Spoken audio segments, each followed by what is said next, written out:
Paano mo ngayon malalaman kung ang isang mangangaral, may unawa? Di alam niya yung aral ng Diyos.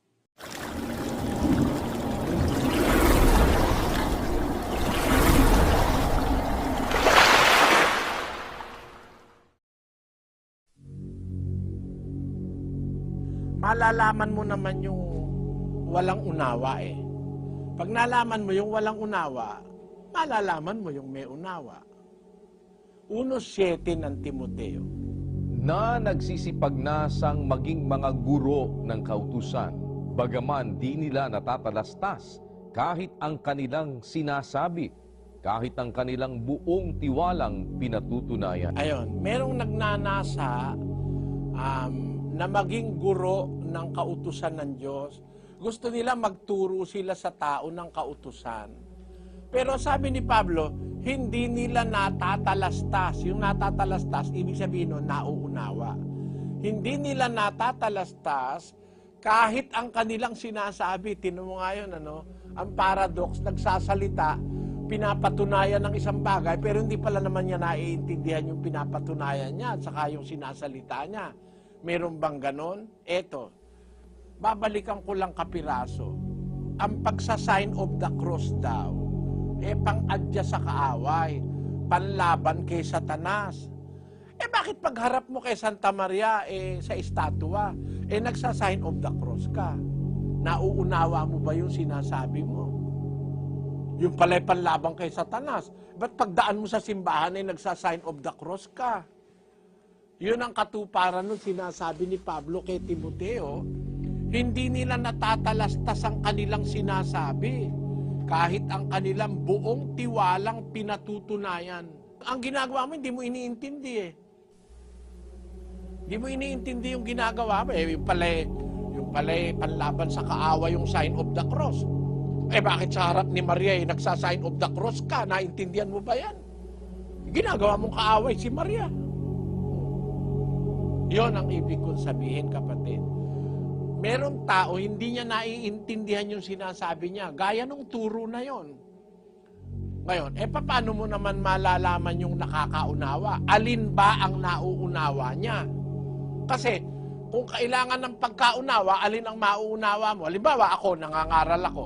Alin ba dapat kong maunawa? Ang dapat ko bang maunawa kung paano niluluto ang adobo?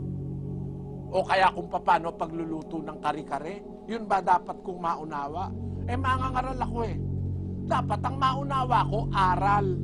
No? Sa Isayas, ganito ang ating mababasa. Ang dapat na maunawa, aral. 29:24. Sila namang nangamamali sa diwa ay darating sa pagkaunawa, at silang mga mapag-upasala ay mga tututo ng aral. Ayon, ang dapat maunawa yung aral ng Diyos.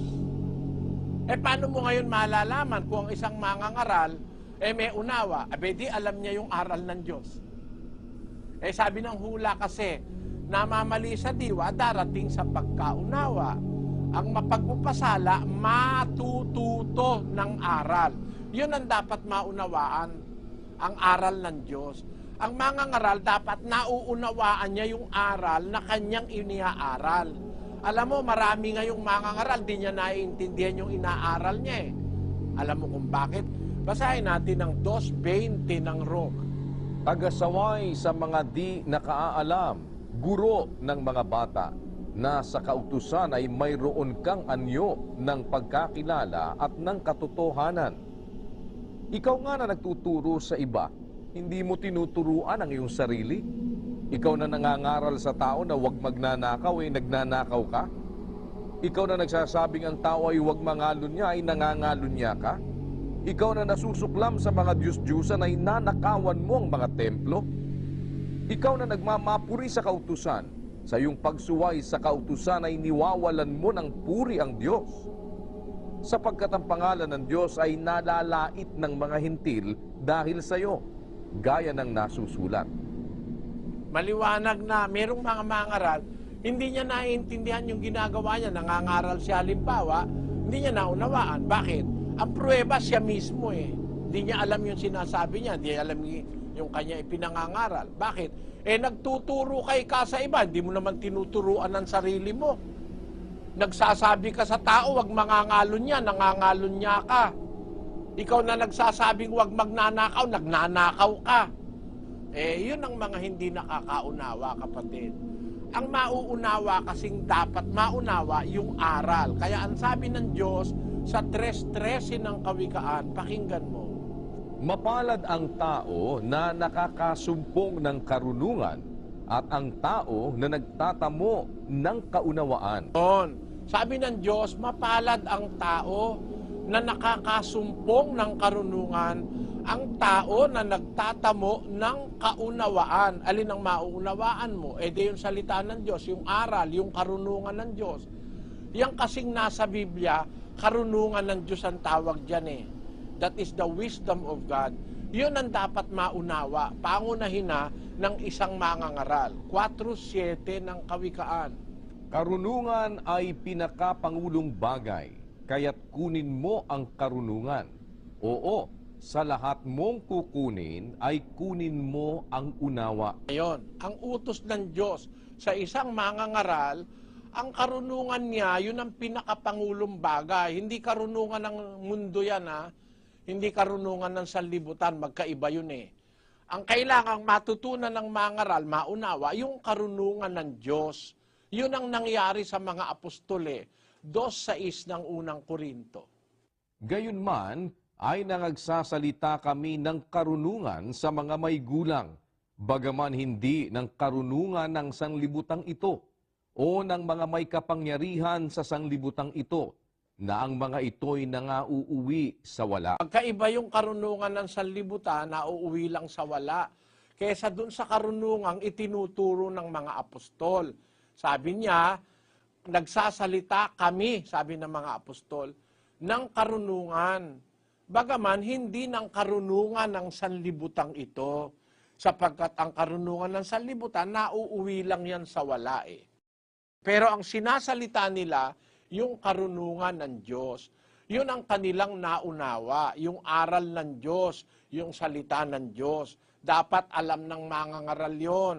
Alam niya na bawal ang mandaya. Alam niya bawal mang agrabyado.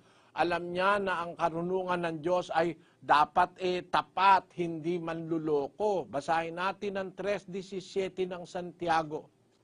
Ngunit ang karunungang buhat sa itaas ay una-unay malinis sa kamapayapa, banayad, madaling panaingan, puspos ng kaawaan at ng mabubuting bunga, walang inaayunan, walang pagpapaimbabaw. Yung karunungang buhat sa itaas, yung aral ng Diyos, yung salita ng Diyos, unang-unay malinis sa kamapayapa, banayad, madaling panaingan, puspos ng kaawaan at mabubuting bunga, walang inaayunan, walang pagpapaimbabaw, walang plastikan.